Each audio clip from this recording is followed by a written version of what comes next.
but let's get some more now with the Executive Director of the Henry Jackson Society, Dr. Alan Mendoza.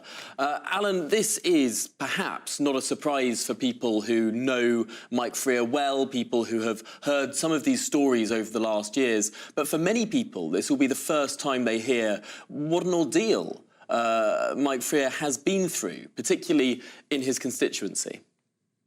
Yes, I mean, I think this is not just one event, as Mike has detailed now in several places. This has been a decade-long campaign of intimidation, of threats, of, narrow escapes, as he puts it.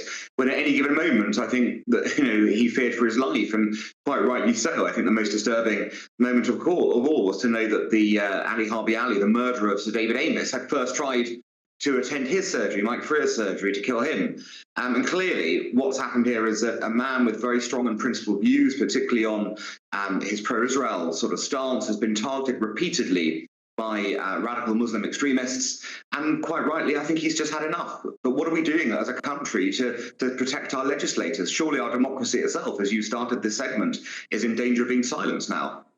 I mean, this makes most of us absolutely despair. I would like to see Rishi Sunak, the Prime Minister, come out strongly on this and speak to the nation and say, we will not tolerate this type of intimidation. But, Alan, how much does this have to do with his pro-Israel stance? Because there has been intimidation of this MP for years. Yes, I mean, in his case, it's very much been linked to that. I think the fact that he represents a constituency with a large Jewish population, therefore is quite prominent on Jewish community interests, is also a targeting mechanism. But yes, his Israel stance has been part and parcel of the threats and abuse he's received. What it tells you is that there are certain views in this country which are, found abhorrent by extremists. And rather than debate and discuss them or go to the ballot box and fight them out, as we normally do, with reason, with intellect, with discussion, there are people who would much rather try to intimidate or at the very extreme, actually cause violence or even kill somebody whose views on those subjects they don't agree with. And this is a very dangerous path for Britain to be treading. You're right that the Prime Minister should be coming up, but not just the Prime Minister. I would say all the party leaders, they're all affected by this. If you look around, MPs from all parties have been targeted at various times for just doing their jobs. But it is true that the Israel case is particularly egregious. And by the way, Labour MPs had a similar problem back in November when the ceasefire vote happened on Gaza. There were certain Labour MPs whose homes were targeted by protesters. And that, I think, alarmed a lot of senior Labour figures as well, saying, what are we doing with this level of extremism? Alan, just finally, does this decision by Mike Freer today mean that the extremists are winning?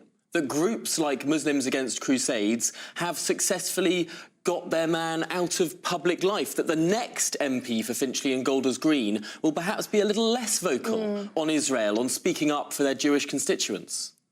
Well, in one sense, I fear you may be right there, Tom, because, you can take the lesson from this, that after, 10, 12 years of abuse, Mike Freer decided he owed it to himself and his family not to put himself in the firing line. However, I'm sure that there are numerous other people out there who are ready to step in, A, to that seat, but B, also more generally, brave people in Parliament who make the right and principled arguments and are not intimidated by this, but they do need more support.